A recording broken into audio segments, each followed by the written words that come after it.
Ma'am, हमारे साथ में हमारे आज के speaker doctor Nitesh Dhawan sir जुड़ चुके हैं।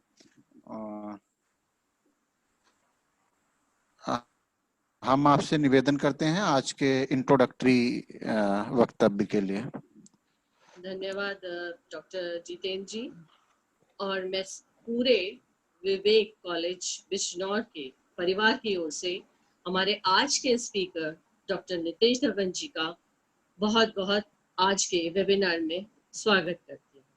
जैसा हम सभी जानते हैं कि हमारे यहाँ वेबिनार आज का जो विषय रखा गया है वो आज के इस कोविड-19 जो एक वैश्विक महामारी फैली हुई है उससे चुनौती भरे इस परिस्थितियों को कैसे सकारात्मक बनाया जाए उससे संबंधित है। बहुत महत्वपूर्ण विषय है mental health and social wellbeing, और ये दोनों ही हमारे कीवर्ड्स एक दूसरे से इंटर रिलेटेड हैं।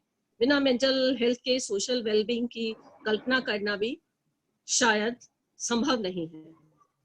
जैसा हम सब जानते ही हैं कि हमारे साथ में और भी जो हमारे पार्टिसिपेंट्स विभिन्न स्थानों से जुड़ गए हैं उन सभी का भी स्वागत करती हूँ। अपनी प्रबंध समिति का स्वागत करती हूँ और IQAC के तत्वाधान में जो ये वेबिनार आयोजित किया है डॉक्टर जितेंद्र वर्मा जी ने, उनको भी मैं बहुत बहुत धन्यवाद देती हूँ। और हमारे कोऑर्डिनेटर डॉक्टर हितेश शर्मा जी, जिनकी वजह से हमारे ये वेबिनार इतने सफलतापूर्वक कार्य कर पा रहे हैं।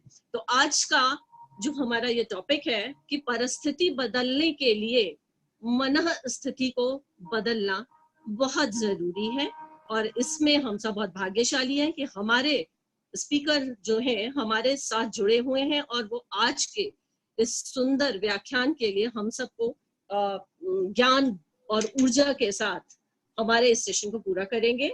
इस स्वागत शब्दों के साथ मैं पुनः हृदय से संपूर्ण विवेक परिवार से की ओर से उनका स्वागत करती हूँ। धन्यवाद। Thank you so much ma'am, thank you so much. ये हमारे लिए हर्ष का विषय है कि आज हमारे साथ में एक वक्ता के रूप में, एक्सपर्ट के रूप में हमारे टीचर, हमारे मार्ग प्रदर्शक डॉक्टर हितेश धवन सर जुड़े हैं।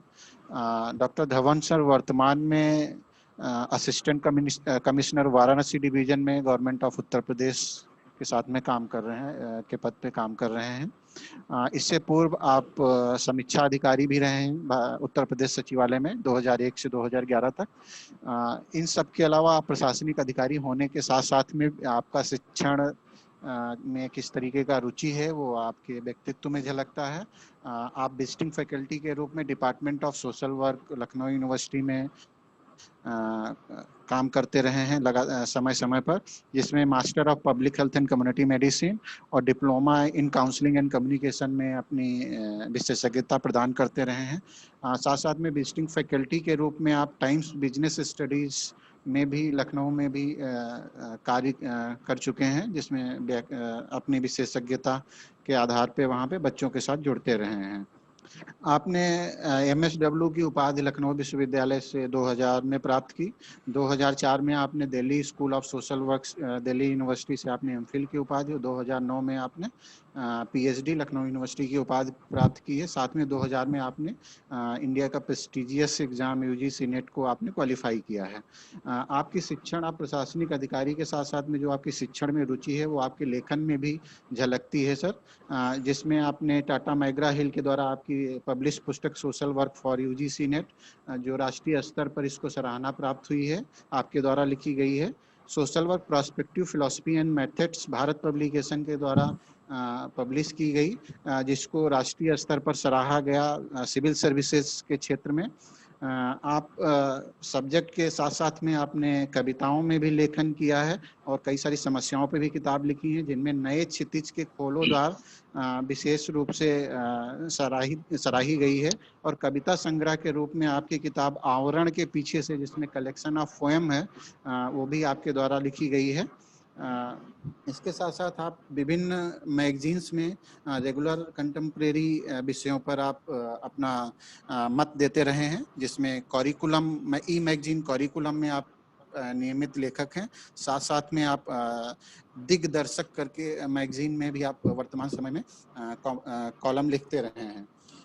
आपकी लेखन की कला से प्रभावित होकर न केवल भारत में ही नहीं अपितु विश्व में भी आपके शोध पत्रों को सराहा गया है, जिसमें प्रमुख शोध पत्र role of social worker in the field of mental health, जो professional social work prospective journal में पब्लिश हुआ, राष्ट्रीय स्तर पर सराहा गया। साथ साथ में आपने environment and the socio economic scenario international journal of Kritika के द्वारा प्रकाशित किया गया। इसके अलावा आपका एक पेपर गुड गवर्नेंस में, जो role of right to information in good governance, जहाँ तक सर मुझे याद है आपका पीएचडी का विषय रहा है। पीएचडी के साथ साथ में आपके इस पेपर को भी राष्ट्रीय स्तर पर सरकार द्वारा सराहा गया है। आप विभिन्न सेमिनार और कॉन्फ्रेंसेज में विशेषज्ञ के तौर पे हमेशा शामिल होते रहे हैं सर। ऐसी प्रतिभा को, ऐसे व्यक्तित्व को विवेक कॉलेज परिवार पाके आज उल्लासित है, हर्षित है सर, और हम सभी लोग आपको सुनने के लिए लालायित हैं सर। मेरा निवेदन आज के प्रमुख वक्ता डॉक्टर नितेश धवन सर से कि अपने उद्बोधन के लिए। Am I audible? Yes, sir. मेरी आवाज आ रही है सभी तक? हाँ, आवाज आ रही है सर, आपकी आवाज क्लियर है sir. So, very good afternoon to all the participants. First and foremost, I would like to thank the organizers for choosing such a relevant topic and inviting me as one of their speakers in this webinar. So, as we know that the topic of webinar is very significant in the current scenario, which is mental health and social well-being during the times of corona pandemic. So I have divided my lecture in 4 different parts. 4 भागों में मैंने उसे बांटा है, या ये कह लें कि 4 ऑब्जेक्टिव्स हैं आज के इस वेबिनार के। पहला ये कि मेंटल हेल्थ को सही पर्सपेक्टिव में रखने का, उसे, उसकी जो अवधारणा है, उसका जो कॉन्सेप्ट है, उसको ठीक से समझना, simplifying the concept of mental health and the status of mental health in India. Second is understanding those factors which lead to mental illness. कौन से ऐसे कारक तत्व हैं जिसकी वजह से हमें आज के समय में, आज की जो लाइफ है, लाइफस्टाइल में बहुत सारे मेंटल इलनेसेस और डिसऑर्डर्स को से ग्रस्त होते हैं, ऐसे कारणों को समझना। तीसरा, presenting a model which interrelates various factors responsible for generating a sound mental health. यानी वो कौन से ऐसे interrelated factors हैं जिससे हम sound mental health की ओर बढ़ सकते हैं, अचीव कर सकते हैं, ऐसा मॉडल प्रस्तुत करना। और चौथा, suggestions based on my personal experience to achieve sound mental health. तो आज के परिवेश में सबसे जरूरी चीज ये है कि मानसिक स्वास्थ्य भारतीय परिवेश में कहाँ पे है, उसकी अद्यतन स्थिति क्या है। I would like to quote the report of WHO which was released in 2019, which says that 7.5% of the whole population in India is suffering from some kind of a mental disorder, which is a huge number considering the fact that India has the second largest population after China. दूसरा, global contribution की अगर बात करें तो India का contribution as far as mental disorders, substance use disorders and neurological disorders are concerned 15%, which is also a very big number. इसका मतलब ये हुआ कि अगर ग्लोबल लेवल पे 100 पेशेंट्स मेंटल डिसऑर्डर से ग्रस्त हैं तो उसमें भारत के 15 लोग हैं, और ये 2020 में जो कि अभी चल रहा है उसमें ये ओवर 20% होने के बहुत चांसेस है, considering the fact that we are suffering through the corona crisis period. तीसरा जो इम्पोर्टेंट स्टेटस जो आपको जानने की जरूरत है कि ट्रीटमेंट गैप हमारे यहाँ 70% है। इसका मतलब अगर 10 लोगों का इलाज होना चाहिए तो मात्र 3 लोगों का ही इलाज हो रहा है। So the gap is also very big. आपको जानकर ये हैरानी होगी कि पूरे भारत में there are only 4,000 expert professionals in this field of mental health, जो कि बहुत कम नंबर है, बहुत कम संख्या है। तो इस पूरे परिदृश्य को अगर हम देखें तो पहली चीज जो ये आंकड़े हमें बताते हैं वो ये कि सिस्टमिक लेवल पे यानी इनएडिक्वेसी ऑफ इंफ्रास्ट्रक्चर बहुत लार्ज स्केल पे है। ये बहुत बड़ा गैप है। हमारी जो मेंटल हेल्थ नीड्स हैं एक तरफ, और उसको पूरा करने के लिए जो हमारे पास हेल्थ इंफ्रास्ट्रक्चर है। दूसरे ये जो आंकड़े नहीं बताते हैं वो दो चीजें हैं। पहली कि हमारे यहाँ भारत में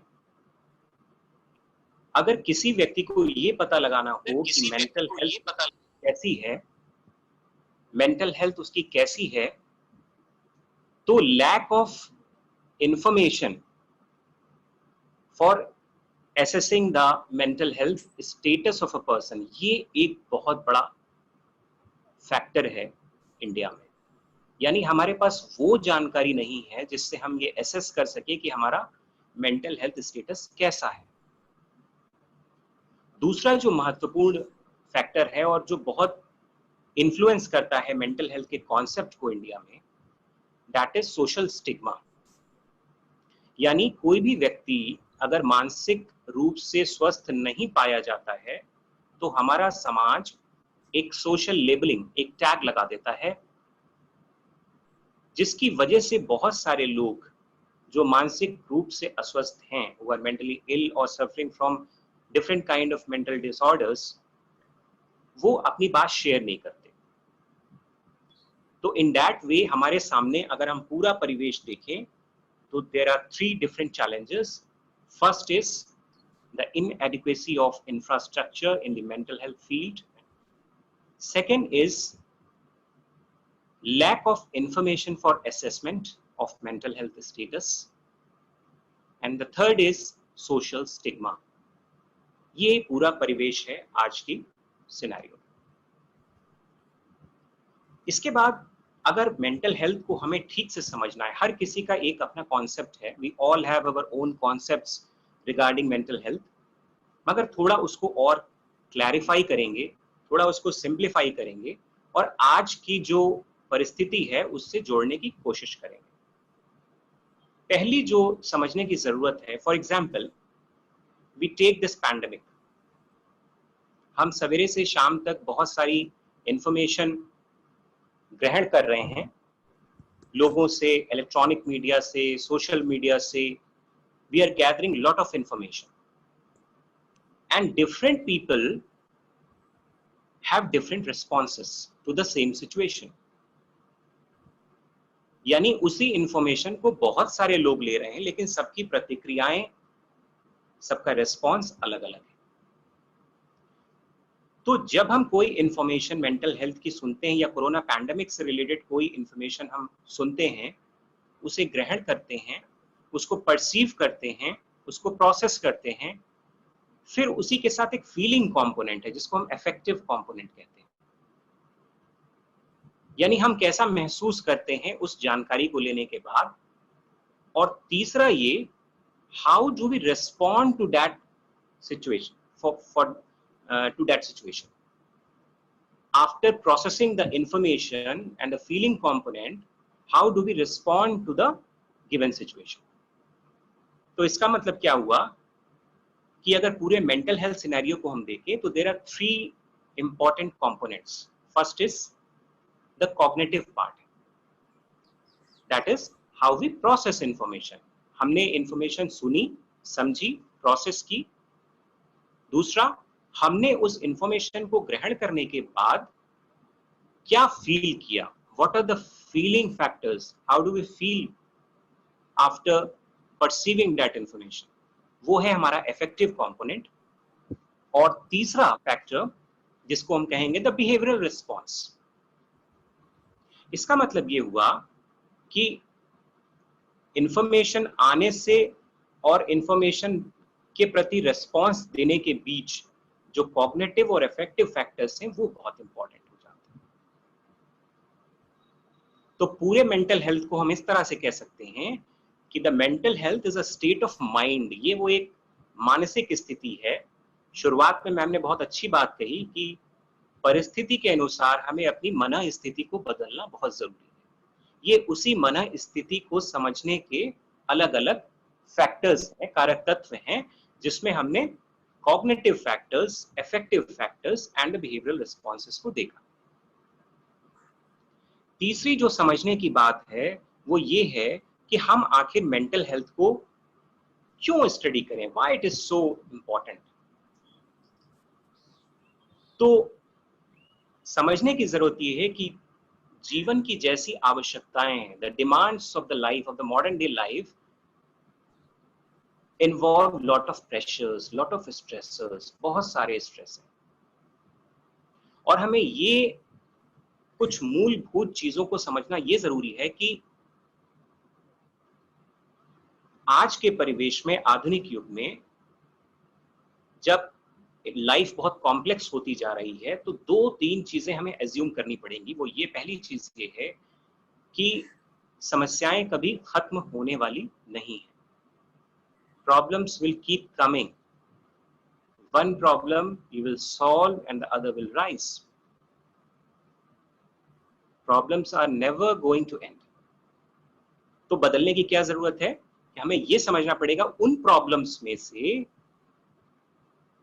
कुछ ऐसी समस्याएं हैं जो हम सॉल्व कर सकते हैं। Most of the problems have solutions. और उसमें से कुछ ऐसी समस्याएं हैं जो बियॉन्ड कंट्रोल हैं, जिसमें हम ज्यादा कुछ नहीं कर सकते, and the time will take care, which is beyond our control.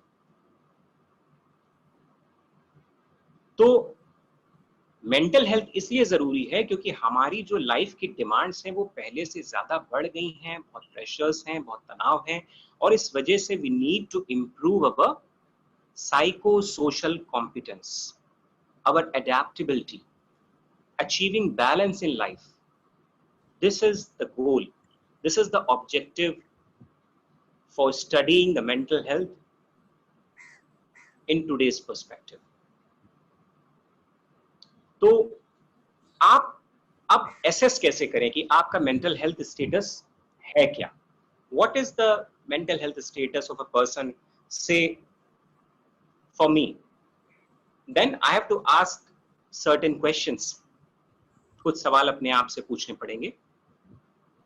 जैसे आज की सिचुएशन में जब कोरोना पैंडेमिक है, हमारे पास जो इंफॉर्मेशन आ रही है सवेरे से शाम तक 24 आवर्स इलेक्ट्रॉनिक मीडिया से, सोशल मीडिया से, उसमें आई हैव टू आस्क कि whether I am going through anxiety, through insecurity, through depression, and if I am feeling that state of insecurity or anxiety, say for 2 weeks, more than 2 weeks, it is persisting too long, say for a month, and it is hampering in day-to-day activities, यानी हम तनाव एक लंबे समय तक महसूस कर रहे हैं, 2 हफ्ते या 2 हफ्ते से ज्यादा, और हमारी जो दैनिक क्रियाएं हैं, हमारे जो सामाजिक उत्तरदायित्व हैं, उसको पूरा करने में हम कठिनाई महसूस कर रहे हैं, and unable to cope with those stressors of life, then it is a serious mental issue. So you, all the participants can ask yourself and assess your mental health status. अब इस पूरे सिनेरियो में जो हमको समझने की जरूरत है वो ये है कि वो क्या चीज है जिससे हम एक मॉडल बना सकें कि किस तरह से मेंटल हेल्थ स्टेटस को हमें स्टडी करना चाहिए और वो कौन से ऐसे मोटिवेशनल फैक्टर्स हैं या इंटर रिलेटेड फैक्टर्स हैं जिससे हम साउंड मेंटल हेल्थ अचीव कर सकते हैं। इसके लिए जरूरी ये है, the most important thing is to understand the factors. Which are the factors that are influencing our mental health status? पूरे जीवन में, पूरे लाइफ में कई उतार चढ़ाव आते हैं, बहुत से तनाव आते हैं, और इस दौरान जो प्रमुख कारण हैं जिसकी वजह से हमारा मानसिक स्वास्थ्य प्रभावित होता है, उस पे हम नजर डालने की कोशिश करते हैं। पहला जो प्रमुख कारण है तनाव का, the first is the denial of reality. That is, we don't try to face the reality or accept the reality. आप कभी सेल्फ ऑब्जर्वेशन करेंगे, इंट्रोस्पेक्शन करेंगे, तो बहुत सारे जो अंतर्द्वंद हैं, इनर कॉन्फ्लिक्ट्स हैं, उसका प्रमुख कारण डिनाइल ऑफ रियलिटी है। हम अक्सर सच्चाई को स्वीकार नहीं कर पाते। हमारे लाइफ में बहुत सारे ऐसे इश्यूज होते हैं जिनमें हम रियलिटी को एक्सेप्ट करने से डरते हैं। क्यों? क्योंकि वास्तविकता उम्मीदों से परे होती है, यानी जैसा हम सोचते हैं वैसा होता नहीं है और हम उसको कहीं ना कहीं डिनाई करते जाते हैं, और ये अंत में जाके एक अंतर्द्वंद का रूप ले लेता है और हमारे मानसिक स्वास्थ्य को प्रभावित करता है। दूसरा जो इंपॉर्टेंट फैक्टर है जो इन्फ्लुएंस करता है वो ये है, there is a gap between one's capabilities and his expectations. यानी हमारी जो अपने आप से अपेक्षाएं हैं और हमारी जो क्षमताएं हैं उसमें बहुत अंतर होता है, लेकिन हम अपनी एस्पिरेशंस को, अपने एक्सपेक्टेशंस को कम करने की बजाय या ये समझने की बजाय कि हमारे पास क्या स्किल्स हैं, हमारी क्या स्ट्रेंथ्स हैं, हमारी क्या लिमिटेशंस हैं, उसको ये जाने बिना हम चेज करते रहते हैं बहुत सारी एक्सपेक्टेशंस, और ये हमारे मानसिक स्वास्थ्य को प्रभावित करता है। तीसरा जो प्रमुख कारण है वो है over thinking. Overthinking is also a very important factor influencing the status of mental health in adverse manner. आप उदाहरण के तौर पे ले लीजिए, ज्यादातर हम या तो पास्ट की रिग्रेट्स में जीते हैं या फ्यूचर की एस्पिरेशंस को लेके जीते हैं। यानी we never live in present, we always live in two states of mind, either in the past or in the future. ये बहुत बड़ा कारण है। ओवर थिंकिंग में हम या तो पास्ट में चले जाते हैं, उससे परेशान होते हैं, जो चीजें हम नहीं पा पाए, अचीव नहीं कर पाए, या हमारे बहुत सारी एस्पिरेशंस हैं फ्यूचर को लेके, जैसे आजकल एक जॉबलेसनेस, करियर को लेके इनसिक्योरिटी, ये बहुत सारे इश्यूज। चौथा इंपॉर्टेंट फैक्टर ये है, we try to carry the baggage of the past. यानी हम अपने अतीत को ढोते चले जाते हैं। बहुत सारे लोग इससे भी तनावग्रस्त हो जाते हैं और उनका मानसिक स्वास्थ्य बुरी तरह से प्रभावित होता है। अगला जो प्रमुख कारण है उसको हम कहते हैं magnification.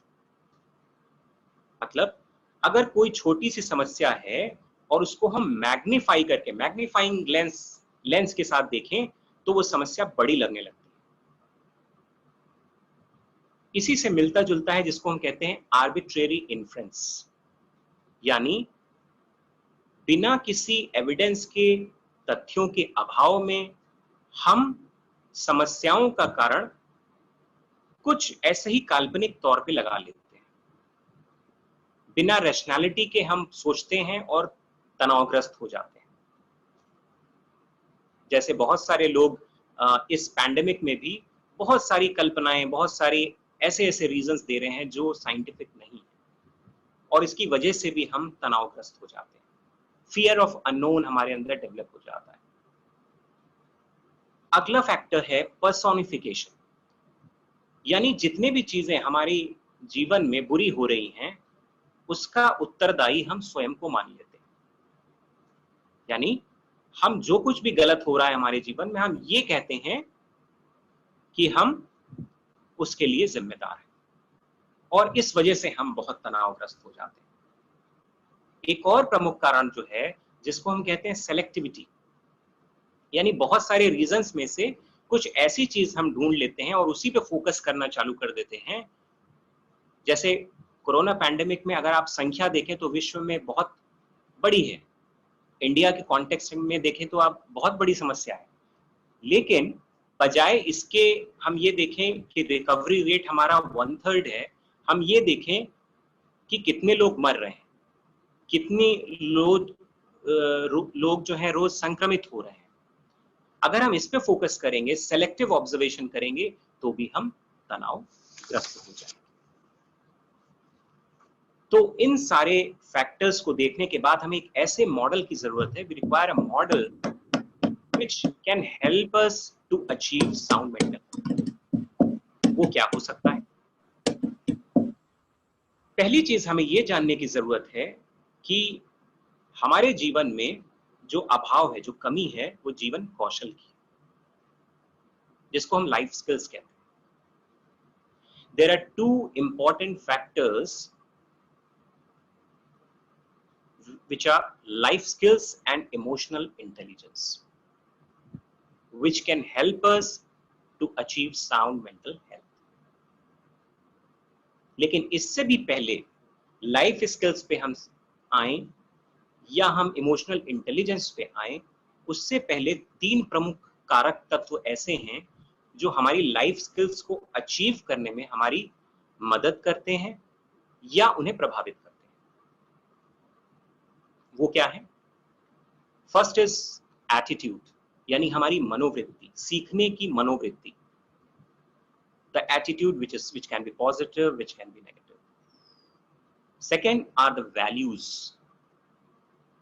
Value component in life is very important. What are the priorities, what are the preferences for which we are going for which we are aspiring? वो values क्या है? And the third is knowledge. ज्ञान, यानी जो cognitive part है कि हम किस तरह से इंफॉर्मेशन को ग्रहण करते हैं, उसको इंटरप्रेट करते हैं और उसको मीनिंग देते हैं। तो लाइफ स्किल्स हमें ये बताता है what to do and how to do, हमें क्या करना है और कैसे करना है। लेकिन इससे भी पहले हमारी मनोवृत्ति, हमारे मूल्य, हमारा ज्ञान, हमारी सोचने समझने की शक्ति, क्षमता, ये प्रभावित करेगी कि हम क्या करें और कैसे करें। फॉर एग्जाम्पल्स, एक छोटा सा उदाहरण आज के परिवेश में हम लोग ले सकते हैं कि एक एकेडमिक सेशन का लॉस हो रहा है। बहुत सारे कॉलेज, बहुत सारे एकेडमिक इंस्टीट्यूशंस इस बात से चिंतित हैं कि बहुत सारे स्टूडेंट्स कैसे पढ़ेंगे, एकेडमिक सेशन कैसे पूरा होगा या उनका सिलेबस कैसे पूरा होगा, एग्जाम्स कैसे कंडक्ट करवाएंगे। तो आप इसको इस उदाहरण से समझ सकते हैं कि हमारे पास नॉलेज, वैल्यूज और एटीट्यूड 3 चीजें हैं। एटीट्यूड हमारा ये है कि we have to be positive to impart education. This is the positive mindset that one institution should have.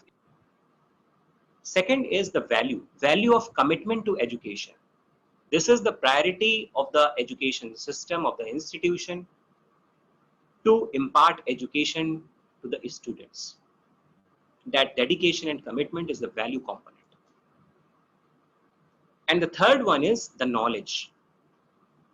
You have the knowledge in specific fields, but in the current scenario, you need some different kind of knowledge to find a solution. यानी एक traditional classroom teaching से बाहर निकल के we have to find a way to impart education. And that is the prime example of the webinars and the virtual classroom teaching that institutions are taking lead, are conducting these workshops online. तो आपने देखा कि knowledge, attitude, value, ये 3 component ऐसे हैं जो प्रभावित करते हैं। लेकिन वो लाइफ स्किल्स क्या है? वो लाइफ स्किल्स क्या हैं? वो इमोशनल इंटेलिजेंस क्या है जो हमारे बिहेवियर को ट्रेडिशनल से और इनोवेटिव फॉर्म ऑफ थिंकिंग में ले जा सकता है? तो लाइफ स्किल्स में जो महत्वपूर्ण स्किल्स हैं, जो कौशल हैं, उसमें पहली जो बहुत इंपॉर्टेंट है वो है क्रिटिकल थिंकिंग। क्रिटिकल थिंकिंग को हम बहुत साधारण शब्दों में समझ सकते हैं, the objective form of thinking. यानी जब हम किसी मुद्दे को लेके, किसी इशू को लेके सोचें, तो हम इशू से रिलेटेड सोचें, उसके अलग अलग मेरिट्स और डिमेरिट्स को लेके सोचें, उसके विभिन्न आयामों को लेके सोचें, ना कि किसी अपनी जो व्यक्तिगत भावना है उससे प्रेरित होकर सोचें। यानी अपने इमोशंस, अपने मोटिवेशंस को अलग रख के हम उस इशू के बारे में ही चिंतन करें। इसी से जुड़ा हुआ दूसरा है जिसको हम कहते हैं problem solving. Once we follow the step of critical thinking, we can go forward with the problem solving approach. That is, objective thinking के बाद हम प्रॉब्लम के सॉल्यूशंस को बहुत अच्छे तरीके से फाइंड आउट कर सकते हैं। और इसी से जुड़ी हुई तीसरी स्किल है जिसको हम कहते हैं creative thinking. That is finding the innovative solutions, moving from conventional to non-conventional avenues. This is the prime example. Webinar is a prime example. Then the other factors of life skills involve the emotional intelligence factors, which include self-awareness, self-regulation of behavior, the motivation, the empathy, and the interrelationships, the skills in social relationships. So overall, it is a package which needs to be taught in schools, in colleges, to the students to achieve sound mental health. So we can say that knowledge, attitude, and values are the 3 important components that influence the learning of life skills and emotional intelligence, and they in turn affect the behavioral reinforcement or change in behavior. यानी इनके इंटररिलेशन से हमारे व्यवहार में परिवर्तन संभव है। तो इससे एक बात निकल के आती है, if we have to achieve sound mental health, or we have to prevent any mental health issues like anxiety, like depression, insecurity, then we have to learn these skills which has to be imparted by the institution. तो ये एक model है जो हमें follow करना पड़ेगा। अब बात आती है कि वो कौन से ऐसे सजेशंस हैं, वो कौन से ऐसे स्टेप्स हैं, मेजर्स हैं जिनके द्वारा हम साउंड मेंटल हेल्थ को अचीव कर सकते हैं। थ्योरेटिकल एस्पेक्ट हो गया, now it is the applied part. How can we apply these suggestions in our life and achieve good mental health? देखिए, जब भी हम मेंटल हेल्थ की बात करते हैं उसमें 2 कंपोनेंट हमेशा छोड़ देते हैं। खासतौर से इंडियन कॉन्सेप्ट में मेंटल हेल्थ का फिजिकल एस्पेक्ट हम कभी कंसिडर नहीं करते। But we know that sound body has sound mental health. तो हम मेंटल हेल्थ एस्पेक्ट की जरूर बात कर रहे हैं, मगर हम फिजिकल एस्पेक्ट को, जो बॉडीली एस्पेक्ट्स हैं, उसको हम बिल्कुल इग्नोर नहीं कर सकते, because there are lot of psychosomatic disorders, यानी जिसमें बॉडी और माइंड का दोनों का एक कॉम्बिनेशन होता है और दोनों एक दूसरे को इन्फ्लुएंस करते हैं। तो अब पहली चीज कि हम, पहला सजेशन जो मेरा होगा आप लोगों से, based on my personal experience, that yoga should be a form of living. आजकल के कॉन्टेक्स्ट में जब भारत कई वर्षों से इंटरनेशनल योग डे मना रहा है 21 जून को, तो हम बातें तो कर रहे हैं मगर उसको इम्प्लीमेंट नहीं कर रहे। पहले से बेहतर हुआ है लेकिन अभी भी बहुत स्कोप है, बहुत गुंजाइश है कि योग को हम अपने जीवन में आत्मसात करें, उसे इंटरनलाइज करें। मैं बताना चाहूंगा कि योग में 3 चीजें बहुत इंपॉर्टेंट हैं। अगर वो हम 1 घंटा अपने लिए समय निकाल सकें, 24 घंटे में से 1 घंटा स्वयं के लिए, जिसमें पहली चीज शारीरिक क्रियाएं जो हैं, योग की क्रियाएं हैं। दूसरा breathing is very very important. Right form of breathing, learning to breathe properly is very important. And third is meditation. ये तीनों का कॉम्बिनेशन और 1 घंटा अपने जीवन के लिए हमारे मानसिक स्वास्थ्य के लिए वरदान साबित हो सकता है। बहुत सारे YouTube चैनल्स हैं, बहुत सारे वीडियोस हैं, बहुत एक्सपर्ट्स हैं जो आज योग सिखा रहे हैं, मगर मैं पर्सनल एक्सपीरियंस पे आपको ये जरूर कह सकता हूं कि योग क्रियाज, breathing exercise and meditation are miraculous. This is the way of life we should follow. Mantras also has a very significant role in our life, because mantra chanting can generate positive vibes in our life. Positive vibrations mantra से आती हैं। बहुत सारे वेदों में आप देखेंगे, उपनिषदों में आपको बहुत अच्छे मंत्र मिल जाएंगे। तो first and foremost, my advice would be to practice yoga in the form of kriyas, breathing exercises and meditation. ये क्या बढ़ाएंगे आपकी? ये साइकोलॉजिकल इम्यूनिटी बढ़ाएंगे। हम फिजिकल इम्यूनिटी की बहुत बात करते हैं लेकिन साइकोलॉजिकल इम्यूनिटी की बात हम नहीं करते। So, in order to increase our psychological immunity, we have to follow these yoga techniques. Second is, what my experience says, is to increase self-awareness.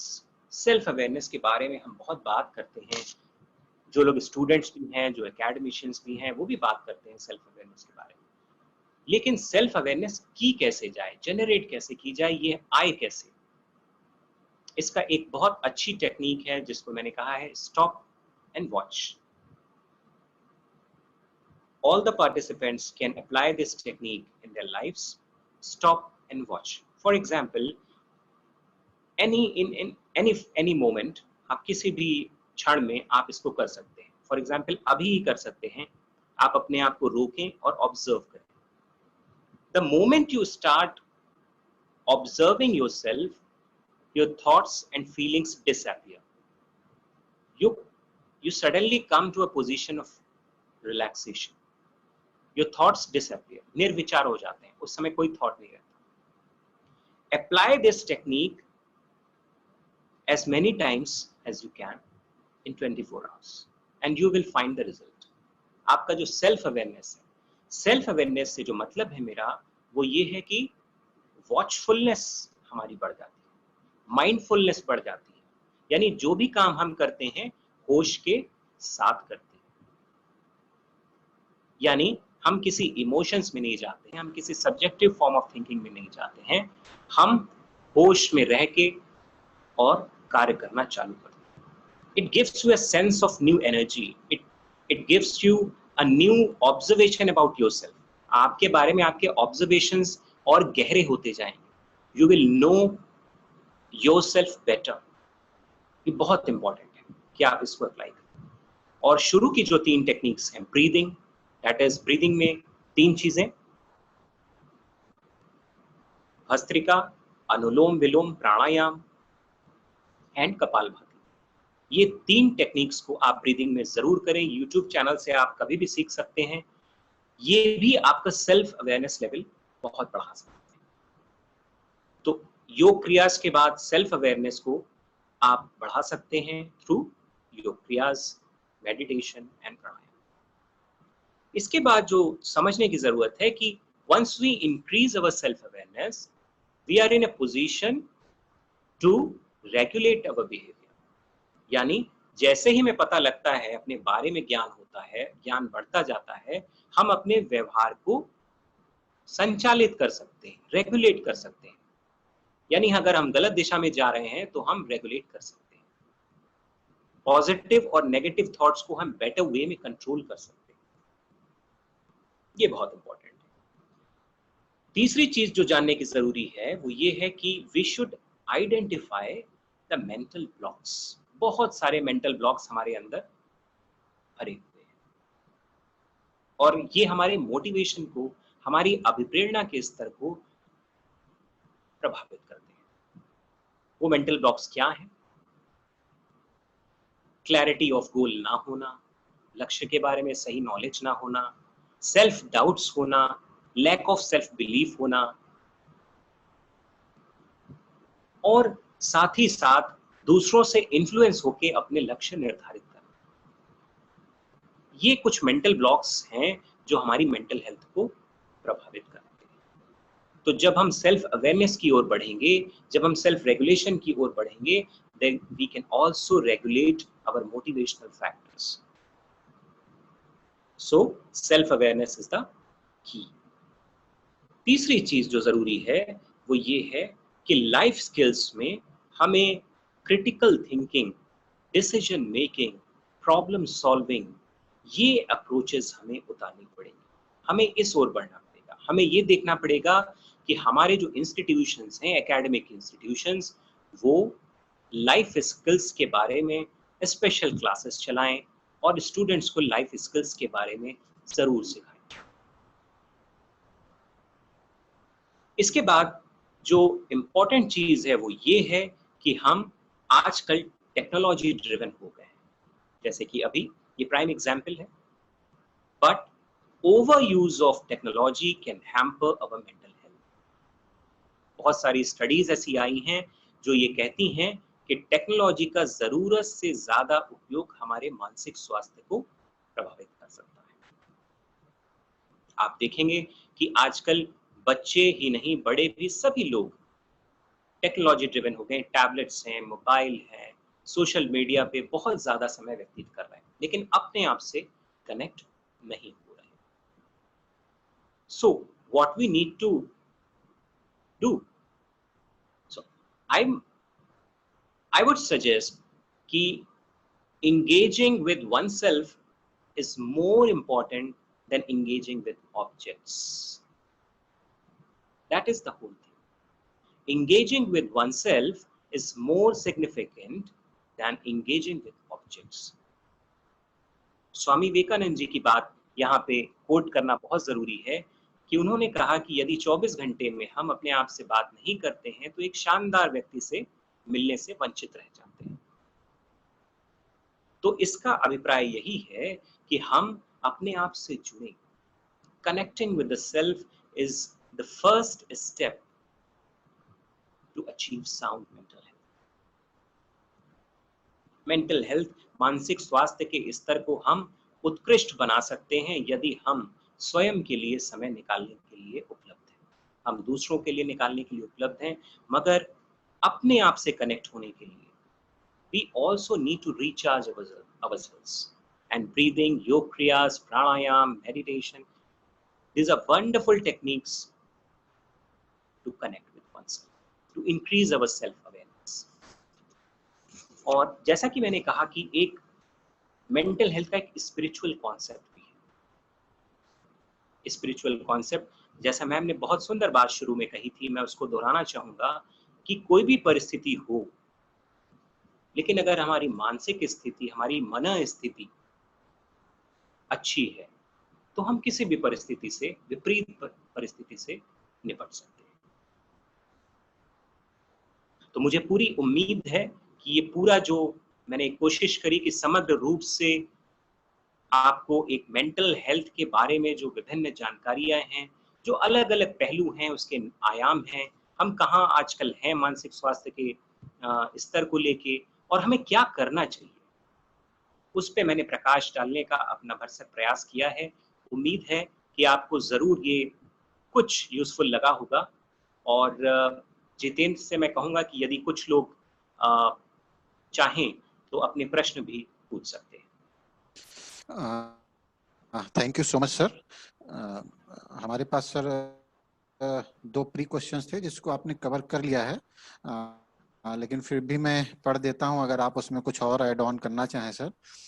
जो एक क्वेश्चन हमारे पास आया था अजीत कुमार से, mental health problem and social media का क्या role है, किस तरीके से सोशल मीडिया और मेंटल हेल्थ एक दूसरे से कनेक्टेड हैं। जितेंद्र थोड़ा सा एक बार और रिपीट करिएगा, आवाज थोड़ी धीमी आ रही है आपकी। जी जी जी sir, mental health problem and social media, कि सोशल मीडिया किस तरीके से मेंटल हेल्थ प्रॉब्लम का कॉज है या किस तरीके से उससे बचा जा सकता है, उस पे उनका एक सवाल है। अजीत कुमार प्री क्वेश्चन है, अगर सर आप इसमें कुछ जी मैं इसका उत्तर दे दूं।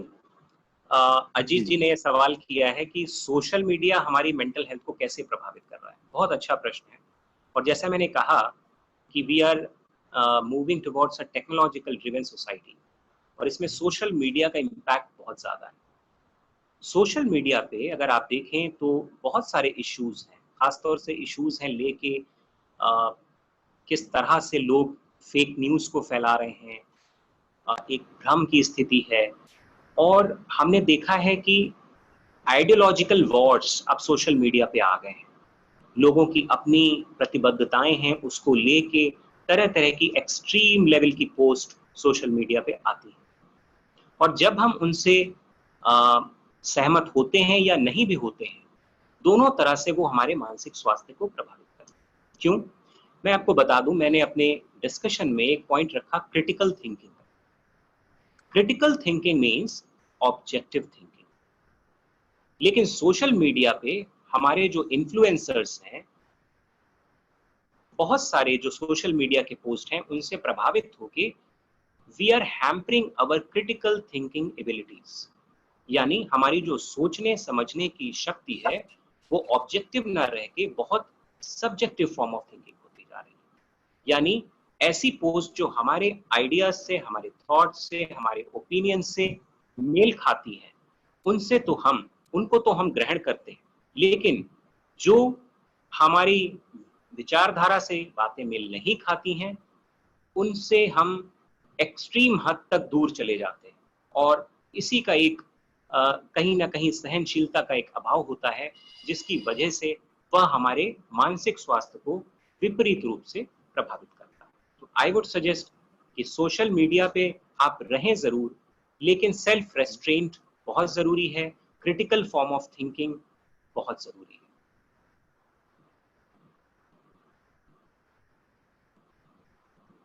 जी जितिन, आप नेक्स्ट क्वेश्चन ले सकते हैं।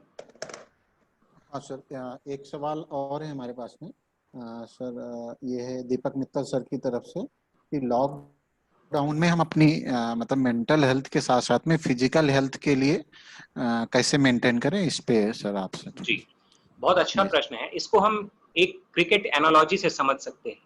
क्रिकेट में क्या होता है? क्रिकेट में for example there is a match between India and Australia, and India is chasing a target of say 400 plus. तो बैट्समैन धोनी भी हो सकते हैं, बैट्समैन धोनी के अगेंस्ट कोई भी हो सकता है दूसरी तरफ। तो हम धोनी को क्यों अच्छा चेजर मानते हैं या विराट कोहली को क्यों अच्छा चेजर मानते हैं? Because there is a physical fitness, there is a mental fitness, mental strength, and then there is an outcome. ये ऐसा कई बार कर चुके हैं। सो बहुत सारे प्लेयर्स में जो डिफरेंस है वो फिजिकल और मेंटल हेल्थ को लेके होता है। यानी मेंटल हेल्थ के साथ साथ the fitness level of Virat Kohli, of Dhoni, in the past you have Yuvraj Singh, बहुत सारे ऐसे क्रिकेटर्स हैं जिनकी फिजिकल फिटनेस भी उतनी ही मायने रखती है जितनी उनकी mental strength. They can play long innings.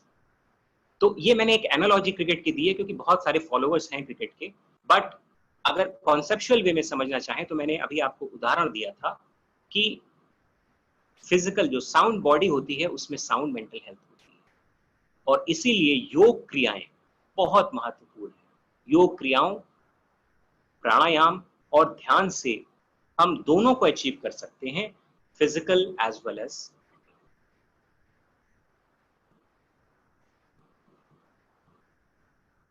Ji Jitin.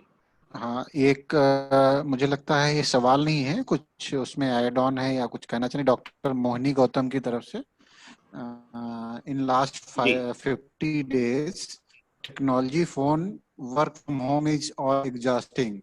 We are on full all the connected with our friends just doing reporting थोड़ा all things. जितेन थोड़ा सा लाउडर बोलिएगा, आवाज थोड़ी धीमी आ रही है। सर, मुझे लगता है सर इसमें जो डॉक्टर मोहिनी गौतम ने लिखने की हेलो कोशिश की है या कहने। हेलो। हेलो हाँ जी हाँ, आप सर अपना सवाल पूछे मैडम। हाँ, अपना सवाल पूछे। सर नमस्ते सर। नमस्ते मोहिनी जी। सर कैसे हैं आप? सर अच्छा लगा मैं फिर से सुन के आपको। थैंक यू सर मेरा सवाल नहीं है, बस परेशानी है। सर देखिए 50 दिन से हम लोग सर यही work from home, your voice is not webinar clear और ये मोहिनी, तो जस्ट कुछ टेक तो अ पॉज। अच्छे हैं, सुनने में अच्छे लगते हैं, बट सर इतना ज्यादा परेशान हो गए ना, फोन पर तो है। हेलो हाँ हाँ, अब आ रही हेलो है, अब आप बोल सकती हैं जी। Please please sir, continue. मैं ये कह रही हूँ कि हम मतलब सोशल मीडिया वाली जो बात है वो मुझे अच्छी लगी, बट सर कहीं से भी डिस्कनेक्ट नहीं कर पा रहे हैं। मतलब पूरे इसके लिए टाइम फोन पे है, सोशल मीडिया पे है, रिपोर्टिंग कर रहे हैं, व्हाट्सएप पे रिपोर्टिंग कर रहे हैं, लेक्चर कर रहे हैं, ऑनलाइन सेशन कर रहे हैं, कर रहे हैं। राइट, आपका सवाल तो बिल्कुल ठीक है। यहाँ पे बस चीजों के एप्लीकेशन की बात है। आप देखिए कि मैं भी सोशल मीडिया पे बहुत रहता हूँ, एक्टिव रहता हूँ, बट मेरा ये कहना है कि आप एक्टिव रहिए, लेकिन इसमें एक लेवल होता है जिसको हम कहते हैं self restaurant. You have to decide as to what level you have to limit the use of social media in your life. वो आपको एक डिसाइड करना पड़ेगा। और ये आएगा कैसे? मैंने आपको बताया कि 1 घंटा जो सवेरे आप अपने लिए निकालेंगे, वो आपको ये बताएगा, वो सेल्फ रेस्ट्रेंट देगा। आप भले ही कितना सोशल मीडिया पे हो, but a kind of mental peace. और मैं आपको बताऊं कि सोशल मीडिया से काउंटर करने के लिए जो बहुत सारी ओवरबर्डेंड हम हो गए हैं इंफॉर्मेशन को लेके, उसका एक बहुत तरीका, अच्छा तरीका है जो मिस हो गया मुझसे। वो ये है कि connecting with the silence. Silence is pure. और मेरा ये अपना पर्सनल एक्सपीरियंस है कि जब आप मेडिटेट करें, 1 घंटा अपने लिए जब सवेरे निकालें, तो there is a very small technique called as connecting with the silence. आप सिर्फ 5 मिनट से ये शुरू करके देखिए। 5 मिनट में आप क्या करिए, close your eyes and be receptive. Listen to the sounds in the environment, in the surroundings, and connect with the pure silence. Fill your heart with the silence in those 5 minutes. Don't talk, don't speak, just be quiet. And you will realize within 15 days, 20 days, that there is a vast change in your mental state. Connecting with the pure silence is the manner in which you can achieve harmony within yourself. तो आप social media पे self restaurant करें और meditation के level पे आप ये करें। मुझे पूरी उम्मीद है कि इससे बहुत ज्यादा फायदा होगा। Thank you Mohini. सर, एक सवाल और आ गया हमारे पास में। How can be know the actual condition of a person regarding it's mental health? बहुत अच्छा सवाल है, और इसका जिक्र भी मैंने अपने लेक्चर में किया था कि किस तरह से हम असेसमेंट कर सकते हैं मेंटल हेल्थ स्टेटस का। मेंटल हेल्थ स्टेटस का असेसमेंट करने के लिए ये जानना जरूरी है कि वो कौन से कारण हैं जिसकी वजह से हम डिस्टर्ब रह रहे हैं। हमारे अंदर एंजाइटी के क्या कारण हैं, हमारे अंदर इनसिक्योरिटी के क्या कारण हैं, हमारे अंदर तरह तरह के एप्रीहेशंस को लेके, फियर को लेके। कई बार फियर ऑफ अननोन होता है, हमें पता ही नहीं होता है, लेकिन हमें घबराहट होती है, एक भय होता है। तो वो कौन से ऐसे फैक्टर्स हैं जिसकी वजह से हम ये ऐसा फील कर रहे हैं? First of all you need a kind of self awareness, a self observation. पहली चीज तो ये जरूरी है। दूसरी चीज ये जरूरी है कि वो जो पैरामीटर्स हैं जो मैंने बताया, कि अगर आप एक प्रोलॉन्ग पीरियड में there is a persistence of anxiety and insecurity for a longer period, say for more than 14 days, then you are suffering you are going through a mental issue and you need to consult a counselor. और विदेशों में तो ऐसा कुछ नहीं है कि counsellor से हम बात नहीं करते हैं, there is a very normal thing, but in India we are going through a social stigma, mental और social labeling हो जाती है व्यक्ति की, जिसकी वजह से कई बार लोग शेयर नहीं करते हैं. Now gradually it is changing in India. Lot of NGOs, lot of schools are hiring counselors. So in that way, you can consult a psychologist or a counselor for mild emotional issues. Thank you. Thank you sir. मुझे लगता है जो ये सवाल और एक हमारे पास है, इसका मतलब लेक्चर में आपने कवर किया, लेकिन मैं पढ़ देता हूँ. नामिका चौहान की तरफ से है sir. What can be do for mentally cool and how can avoid anxiety in lockdown period? मैंने जहाँ तक एंजाइटी से बचने के लिए क्या करें? जी जी जी सर, ड्यूरिंग लॉकडाउन एंजाइटी से बचने के लिए ड्यूरिंग लॉकडाउन. देखिए, एंजाइटी भी कई लेवल की होती है. जैसे अभी आप कभी कोई नई सिचुएशन में जाते हैं तो there is a situational anxiety. आप नई सिचुएशन में जब भी जाते हैं तो there is a nervous energy within you which is called as a positive stress and we name it as eustress. This is a positive stress. Then there is a distress. When your stress hampers your ability to perform, it is called as distress. तो इसका मतलब ये हुआ कि anxiety का level हमें देखना पड़ेगा वो क्या है. अगर वो प्रोलॉन्ग कर रही है, हमारी डे टू डे एक्टिविटीज में है, तो एंजाइटी को टैकल करने की जरूरत है. अब आप कैसे करेंगे? The best method and the technique is the breathing and meditation. आप ब्रीदिंग एक्सरसाइज में आप तीनों क्रियाएं सीख सकते हैं. किसी भी आप एक्सपर्ट पे यूट्यूब चैनल पे आप देख सकते हैं, जिसमें आप इसमें सबसे ज्यादा तनाव के लिए जो बढ़िया है कि आप भस्त्रिका करें. भस्त्रिका में आप सांस खींचते हैं और एक्सहेल करते हैं. इनहेल एंड एक्सहेल बहुत तेजी से. मैं 1 मिनट में आपको बता भी सकता हूं.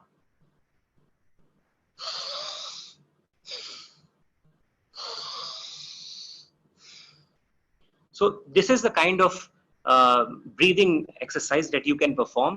और ये आप उनके लिए भी बहुत अच्छा है जिनको एंजाइटी की वजह से इंसोम्निया हो जाता है, उन्हें नींद नहीं आती है. भस्त्रिका बहुत अच्छी एक्सरसाइज है. Then there are a lot of other exercise, anulom vilom pranayama and meditation. This would do a very good help for you in tackling anxiety.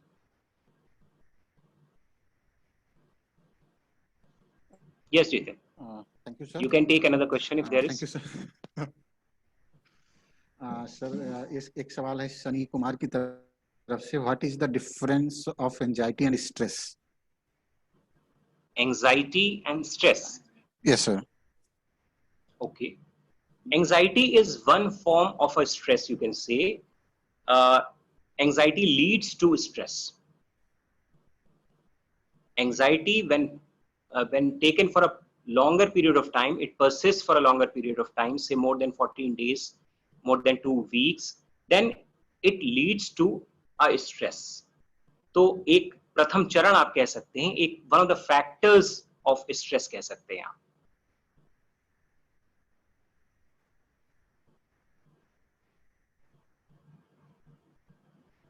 Yes, you can take another question.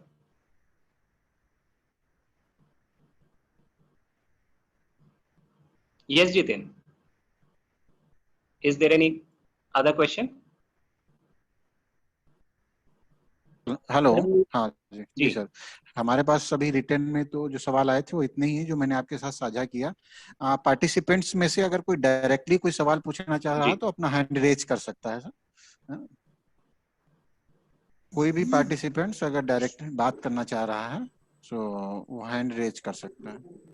मुझे लगता है sir सारे सवाल हो गए हैं और आपने बड़ा अच्छा सारगर्भित और सारे टॉपिक्स को एस्पेक्ट्स को कवर किया है सर. मेरा निवेदन है principal doctor Deepti Dimri madam से, वो अपना माइक अनम्यूट कर ले मैम, और वोट ऑफ थैंक्स के लिए मैम.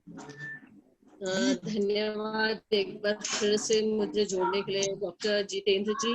मेरी आवाज आ रही है? जी जी बिल्कुल मैम. हेलो. हाँ जी मैम, आपकी आवाज सुन सकते हैं. आवाज आ रही है मैम आपकी?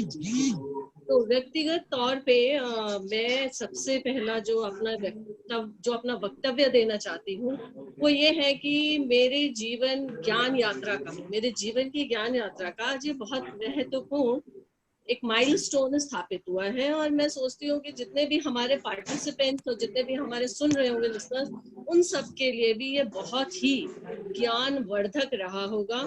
और एक छोटे से कहने की बात है कि गागर में सागर किसको कहते हैं, अगर किसी को ये समझना था तो आज का ये सेशन भली प्रकार समझा सकता है। इतने खूबसूरत तरीके से इतनी सारी बातों को, मेंटल हेल्थ जैसे क्रिटिकल एक विषय को इतने ही साधारण शब्दों में सबको समझाया। आपने कॉग्निटिव लेवल से इफेक्टिव साइकोमोटर को लेते हुए लाइफ स्किल्स को जोड़ते हुए और किस तरह से उसके कंपोनेंट्स में एक मॉडल हमारे समक्ष जो दिया। और एक जो मुख्य बात आपने हमसे कही कि नो दाय सेल्फ, खुद को पहचानो, खुद को जानो। और दूसरी बात आपने मेंटल और फिजिकल दोनों को डिटॉक्स करने के लिए जो हमें बताया, क्योंकि दोनों जुड़े हैं। जैसा आपने बताया भाई, एरिस्टोटल ने हमसे कहा है कि स्वस्थ शरीर में स्वस्थ मस्तिष्क निवास करता है। यह आपने हमें बताया कि दोनों का कितना सुंदर सामंजस्य है, जिसके लिए आपने योगा पे महत्व देने को कहा है। दूसरी बात आपने जो ये कंपोनेंट्स में बताई थी कि एक क्रिएटिविटी की ये जो संक्रमण काल है, ये हर चीज का एक संक्रमण काल है जिसमें से गुजरना और एक नई दिशा देने की जहां आवश्यकता होती है कि ट्रेडिशनल टीचिंग से हम कैसे आ रहे हैं, मेंटल स्ट्रेस को भी हमें करना है। तो उसमें आपने बताया क्रिएटिविटी, एक टीचर को क्रिएटिविटी के साथ कैसे आना है, एंड क्रिएटिविटी इज इनोवेशन। और आपने जो आज एक महत्वपूर्ण हमें एक जो संदेश दिया है कि किस प्रकार स्थापित परिपाटी में हम सुखद परिवर्तन नवाचार के द्वारा ला सकते हैं। और ये तभी संभव है कि जब हम मन और शरीर दोनों से स्वस्थ होंगे। तो मैं जितनी भी आज के आपके इस व्याख्यान की करूं शायद प्रशंसा, वो शायद थोड़ी होगी, क्योंकि ऐसा लग रहा था कि ये अभी सेशन खत्म नहीं होना चाहिए और हम इसे सुनते चले जाएं। तो डॉक्टर नीतीश जी, आपने अपना इतना समय दिया। और ये भी सीखने वाली बात है, आपने एक और चीज सिखाई है। एक आपने इसके लाइफ स्किल के साथ आपने एक स्किल और सिखाई है कि एक लेक्चर कैसा होना चाहिए, एक व्याख्यान कैसा हो, ये शिक्षकों को सीखना होगा कि हम सबको जोड़ के रखें, जो हमारे लिए बोझिल भी ना हो। और मानसिक स्वास्थ्य के साथ साथ हम एक नई चीज को भी सीखे, हम सबने सीखा है, मेंटल हेल्थ, मेंटल हाइजीन हमारी सोशल वेलबींग के लिए कितना जरूरी है। मैं पुनः पुनः विवेक परिवार की ओर से आपका बहुत बहुत धन्यवाद देती हूँ और आशा करती हूँ कि जब कभी भी आपको दोबारा समय होगा तो पुनः पुनः आप हमारे साथ जुड़कर हमें इस ज्ञान गंगा में पुनः बहाने का प्रयास करेंगे, हमारे कॉलेज में जोड़ेंगे और हम सबको इससे लाभ देने का प्रयास करेंगे। धन्यवाद, बहुत बहुत धन्यवाद। Thank you very much to the organizers for inviting me as one of their speakers. It was really great to be in touch with you all. My best wishes to the organizers and to all the participants. Thank you. Thank you, sir. Thank you so much, sir. आपने हमारे निवेदन को एक phone पे call पे हमें recognise भी किया और इस निवेदन को स्वीकार किया। सर, आपका विशेष रूप से आभार। सभी पार्टिसिपेंट्स का विशेष रूप से आभार। हमारे साथ में हमारी टेक्निकल टीम जो थी, डॉक्टर हितेश शर्मा, इंजीनियर अनुज शर्मा, उनको भी विशेष रूप से आभार। सभी जो हमारे डिफरेंट कॉलेज से प्रिंसिपल्स जुड़े थे, उनका विशेष रूप से आभार।